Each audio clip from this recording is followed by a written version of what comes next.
그렇기 때문에 너 왜 그렇게 행동해? 너 왜 그렇게 해? 행동이 문제가 아닌 겁니다.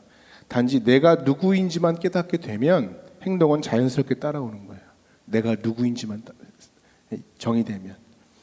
신앙도 마찬가지예요, 여러분. 신앙도 종종 신앙인에게 결단을 촉구할 때가 있어요. 믿음은 이런 것입니다. 믿는 사람은 이렇게 살아야 됩니다. 이렇게 해야 합니다. 이렇게 행동해야 합니다. 행동을 강조하잖아요. 근데 근본적으로 보면 사실 의미 없는 접근이에요. 중요한 건 뭐예요? 내가 누구인 것만 알면 돼요. 내가 누구인가. 그것만 알면 행동이 저절로 따라오게 되어 있어요. 그래서 신앙은요, 믿음은 뭐 하자, 뭐 윤리적으로 뭘 합시다, 이게 이 접근이 아니에요. 내가 누구냐가 제일 중요해요. 내가 누구냐. 나는 크리스천이다. 나는 하나님의 자녀다.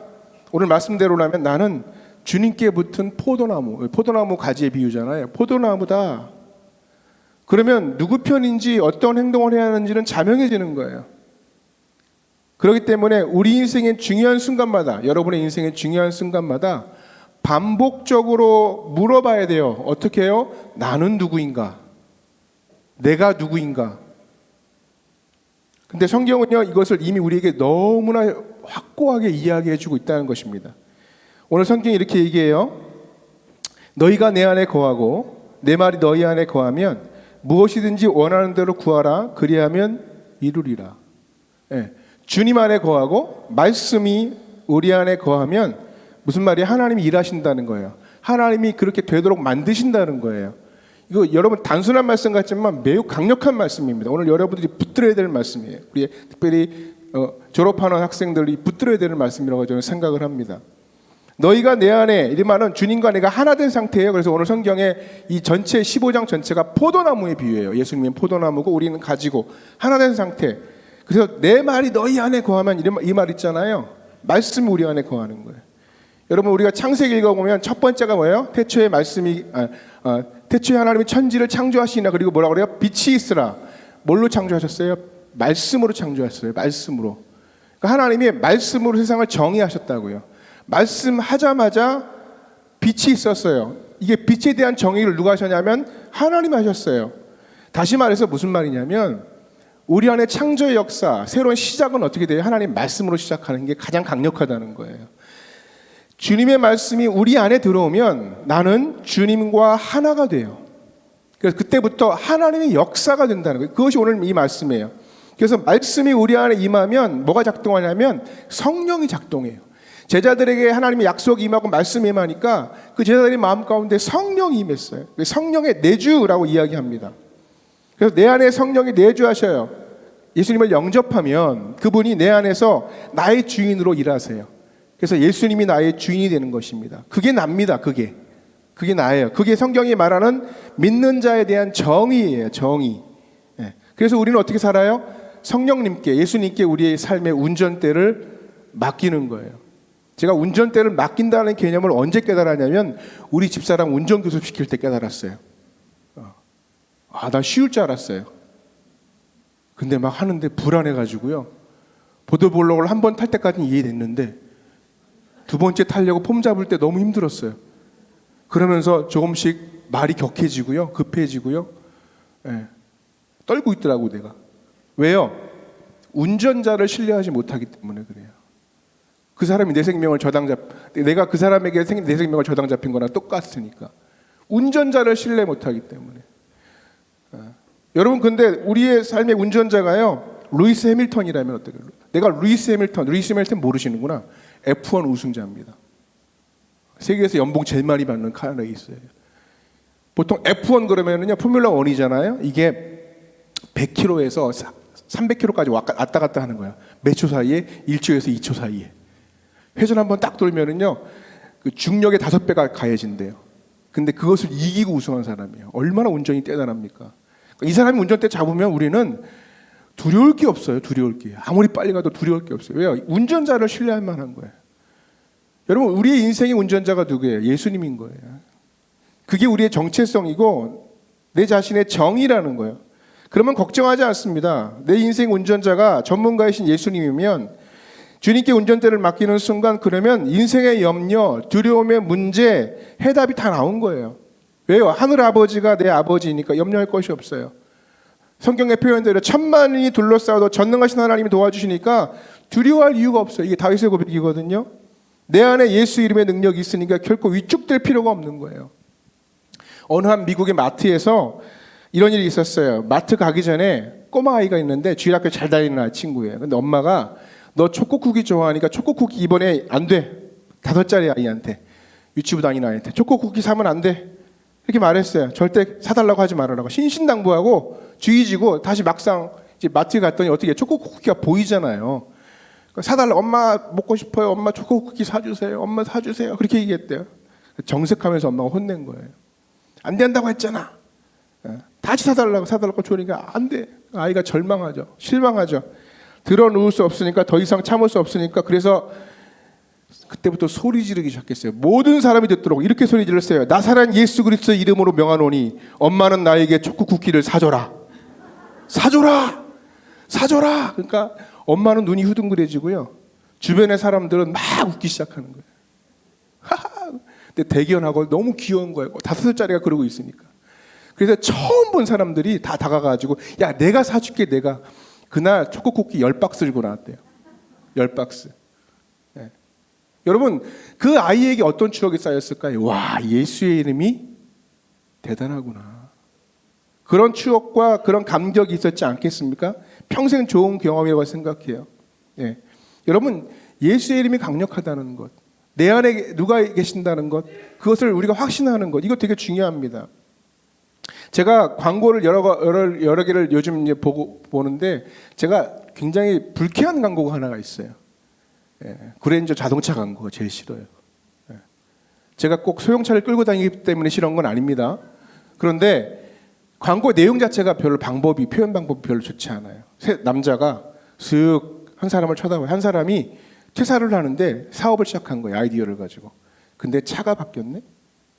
세 사람이 이게 회사에 앉아가지고 차를 보고 차가 바뀐 것을 보면서 부러워하는 거예요. 부러워하는 거예요. 야, 대단한 사람이다. 그리고 나서 마지막 카피가 뭐였냐면 이런 카피예요. 성공을 말하다. 성공을 말하다. 여러분, 차 하나가 바뀌었고 그 차가 대단한 차를 끌고 다니면 뭐라고 얘기하냐면 성공이라고 이야기하는 거예요. 그럼 반대로 얘기하면 실패는 어떻게 정의가 되는 거예요? 저는 실패자인 거죠. 저는 이제 가끔 우리 권사님들 제 차 타면은 이 손잡이를 못 찾아요. 위에 있어가지고.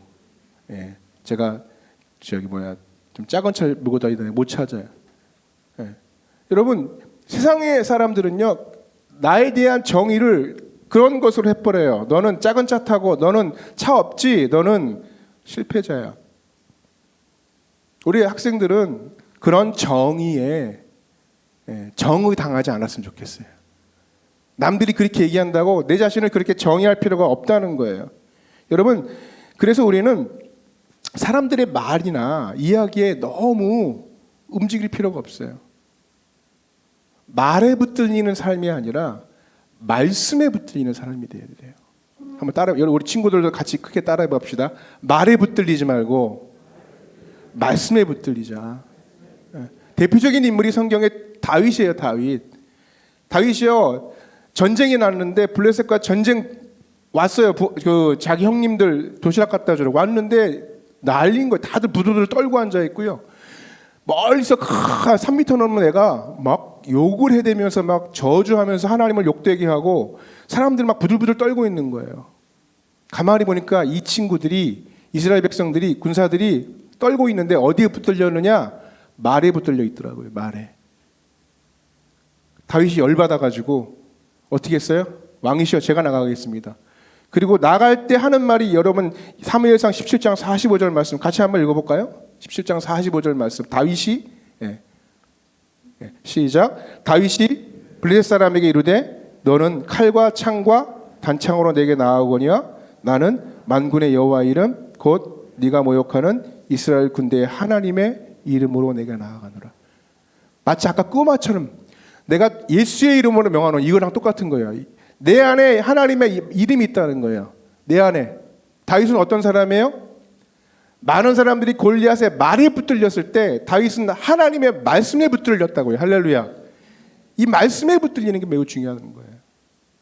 승리를 가져다 주는 거예요.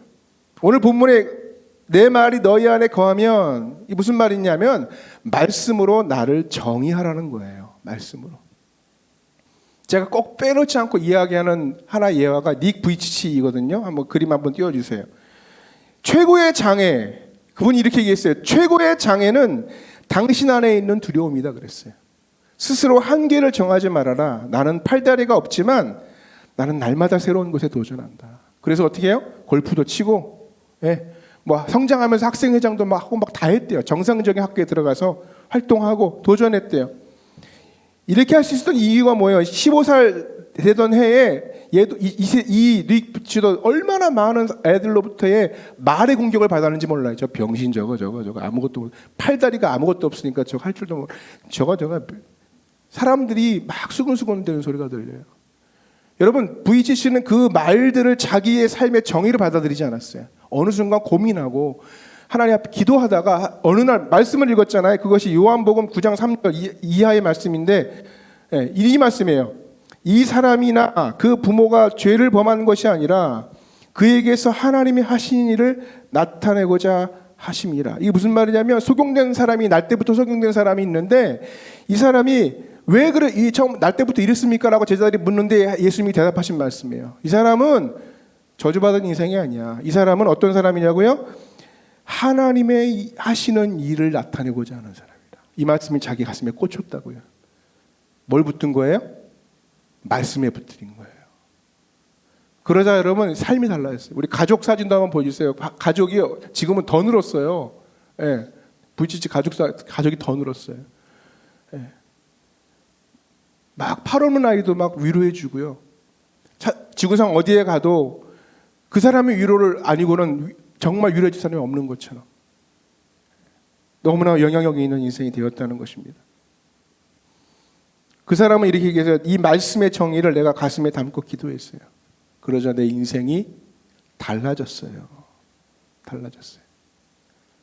여러분 깡통이 있어요. 그리고 쇠의 기둥이 있어요. 큰 H 프레임. 뭐가 단단해요? 여러분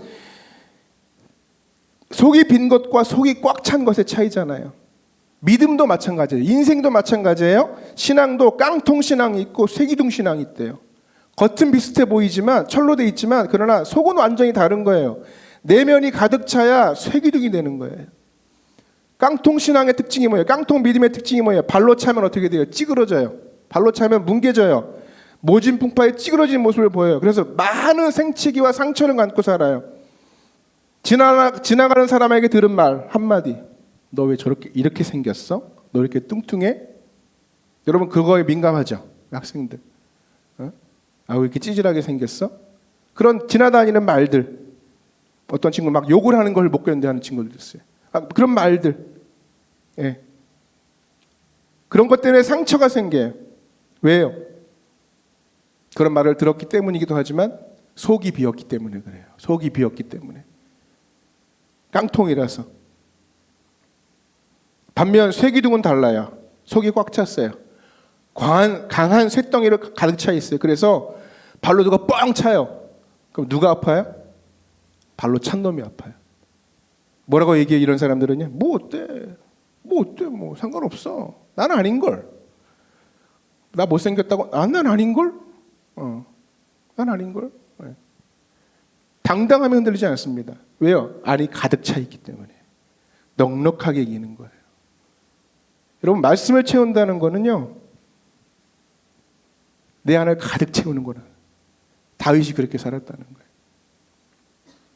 여러분 결론을 먼저 맺겠습니다. 결론이 뭐냐면 여러분한테 한번 우리 학생들한테 질문하고 싶어요. 뭘 질문하고 싶냐? 오늘 졸업식이잖아요, 그죠? 졸업 예배 드리는데 서울대 졸업장하고 교회학교 졸업장하고 택하라면 뭐 체크하겠어요, 여러분? 1번이죠. 단박에 걸리네. 근데 저도 그래요. 서울대 졸업장 택할 것 같아요. 현실적인 거니까. 뭐 더 가치 있어 보이겠죠. 사람들이 인정해 주잖아요. 저 사람 서울대 나왔어. 인정해 주잖아요. 근데 여러분 우리 맨날 남들만 부러워하고 비교만 하고 살아요. 여러분 이거 하나만 기억하겠으면 좋겠어요. 물론 그럴 수 있지만 그런 말이 있어요, 여러분. 우스갯소리긴 하지만 서울대 나온 사람들이 대한민국을 다 망치고 있대요. 네. 그런 우스갯소리죠. 이게 보편적인 이야기는 아니지만 무슨 말이냐면 좋은 학위가 인생의 성공을 만들어내지는 않아요. 책임을 져주지는 않아요. 여러분 이 시기에 여러분이 꼭 잊지 말고 또 우리가 새해를 맞이하면서 여러분들 꼭 잊지 말아야 될 것이 있습니다. 바로 하나님의 말씀을 채우는 거예요. 우리 교회 학교가 추구하는 바가 뭔지 아세요? 하나님의 말씀이 채워진 다윗을 키워내는 거예요. 그 안에 예수가 채워진 인생을 키워내는 거예요. 그러면 서울대 졸업장 가진 깡통보다는 나아요. 그 인생이 마지막에 다를 거라고요. 저는 그렇게 믿습니다. 우리 학생들 여러분 삶에 교회 학교 졸업장이 얼마나 큰 의미가 있겠어요. 그러나 여러분 삶에 하나님의 말씀을 계속 채워간다면 여러분 인생은 완전히 달라질 거예요. 하나님 그렇게 만들어 가실 거예요. 그것이 오늘 말씀입니다. 내 말이 너희 안에 거하면 내가 뭐 하신다? 이루리라, 행하리라. 하나님 일하신다. 여러분 예수님 믿습니까? 예수님 믿습니까? 그럼 여러분 강력한 인생으로 시작하는 거예요. 우리 친구들이 예수님 믿습니까? 그러면 위대한 인생으로 시작하는 거예요. 누구보다도. 그래서 여러분이 하나님의 자녀로 시작하는 것이고 능력으로 시작하는 것입니다. 깡통되지 마세요. 깡통. 졸업하고 깡통되는 친구들이 있어요. 하나님 말씀을 떠나요. 하나님 말씀을 듣지 않아요. 세상의 것들, 세상의 쓰레기들을 채우느라고 바빠요. 그렇지만 항상 예배 때마다 하나님께 가까이 나아가서 하나님 말씀을 채워가는, 그래서 근본적인 하나님의 역사와 그 승리를 경험하는 우리 학생들 그리고 모든 성도님들이 되시기를 주님의 이름으로 축복합니다. 우리 학생들 따라올까? 깡통되지 말고 쇠기둥 되자. 네, 하나님 말씀 채우면 그렇게 됩니다. 우리 기도할까요? 우리 말씀 기억하고 함께 기도하고 이어진 순서 진행하겠습니다. 금방 말씀드린 것처럼 하나님, 다른 사람의 말이 나를 정의하지 않게 해주세요. 심지어 부모님의 말도 나를 정의하지 않게 해주세요. 나를 정의할 수 있는 것은 하나님뿐이에요. 하나님 말씀뿐이에요. 오늘 하나님 말씀은 나에게 말씀하세요. 내가 너의 구세주이고 내가 너를 통해 일하겠다. 너는 나의 자녀이고 나의 영광이다. 여러분 그것을 붙드시는 그러한 삶이 되게 해달라고. 맨날 깡통처럼 안이 텅 비어가지고 채워가지고 상처만 가지고 살아가는 삶이 아니라 그 안에 내면을 하나님의 말씀으로 가득, 믿음으로 가득, 예수 그리스도로 가득 채워갈 수 있는 내가 되게 해달라고 이 시간에 한번 간절히 기도하겠습니다. 기도합니다. 하나님 감사합니다.